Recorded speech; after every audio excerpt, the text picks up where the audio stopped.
എന്റെ ആദ്യത്തെ സിനിമയെ കുറിച്ച് എനിക്ക് ഇപ്പോഴും തിരിഞ്ഞു നോക്കുമ്പോൾ അതിൽ വലിയ മാറ്റങ്ങളൊന്നും ഉണ്ടാവാതിരിക്കുന്നത് തന്നെയാണ് നല്ലതെന്നാണ് ഞാൻ ഇപ്പോഴും ആലോചിക്കുന്നത്. നമ്മൾ ഇതിനെ കുറിച്ച് പഠിച്ചാലും എത്ര പഠിച്ചാലും ആ സിനിമയ്ക്ക് ഒരു ആ സിനിമയ്ക്ക് ഒരു ഭയങ്കര ഇന്നസെൻസ് ഉണ്ട്. ആ സിനിമയ്ക്ക് ഒരു ഭയങ്കര ഒട്ടും പ്രിട്ടൻഷ്യസ് ആയിട്ടുള്ള ഒരു സിനിമയല്ല എന്റെ ആദ്യത്തെ സിനിമ എന്ന് ഞാൻ വിശ്വസിക്കുന്നു.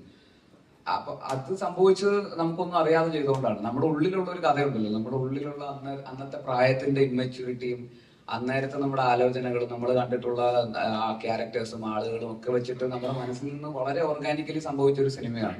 നമ്മുടെ ഇൻസ്റ്റിങ്ക്റ്റിനെ ഫോളോ ചെയ്തിട്ട് നമ്മൾ ചെയ്ത ഒരു സിനിമയാണ്. നമ്മുടെ ഉള്ളിലുള്ള കഥ പറയുക എന്നുള്ളത് മാത്രമേ ചെയ്തിട്ടുള്ളൂ. അപ്പൊ അതുകൊണ്ട് ആ സിനിമയ്ക്ക് അതിൻ്റെതായിട്ടുള്ള ഒരു സോൾ ഉണ്ട്. ഞാൻ ആ സിനിമ ചെയ്യാൻ പോയാൽ ഞാൻ കോൺഷ്യസ് ആവും ചിലപ്പോൾ ആ സിനിമ ചെയ്യത്തേ ഇല്ല, അങ്ങനെ ഒരു ഐഡിയയും അങ്ങനെ ഒരു സിനിമയും.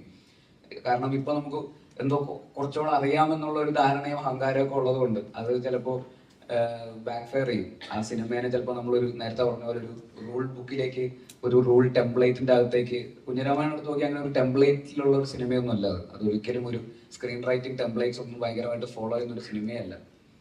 അപ്പൊ അത് നമ്മൾ അങ്ങനെ ഫോളോ ചെയ്യാൻ നോക്കുമ്പോൾ ചിലപ്പോൾ അത് ആ രീതിയിൽ വർക്ക് ആവണമെന്നില്ല. പക്ഷെ ആ സിനിമയ്ക്ക് എവിടെയോ നമ്മൾ കണ്ട സിനിമകളുടെ ഇൻസ്റ്റിങ്ക്റ്റുകളിൽ നിന്നും നമ്മളുടെ ഇൻഫ്ലുവൻസസ് നിന്നൊക്കെ വളരെ ഓട്ടോമാറ്റിക് ആയിട്ട് അതിൻ്റെ അതൊരു ടെംപ്ലേറ്റ് ഉണ്ടായി ഒന്നു. അത് നമ്മൾ അറിഞ്ഞുകൊണ്ട് ഉണ്ടാക്കിയെടുത്ത ടെംപ്ലേറ്റ് ഒന്നും അല്ല. പക്ഷെ അത് നമ്മൾ കണ്ടിട്ടുള്ള സിനിമകൾ, താങ്ക്സ് ടു നമുക്ക് മുമ്പ് ചെയ്തിട്ടുള്ള സിനിമ പ്രവർത്തകരുടെയൊക്കെ നല്ല സിനിമകൾ. അപ്പൊ അതുകൊണ്ട് ഇപ്പൊ തിരിച്ചു നോക്കുമ്പോൾ അങ്ങനെ തന്നെ ജീവിക്കുന്നത് തന്നെയാണ് അതിന്റെ ഭംഗി.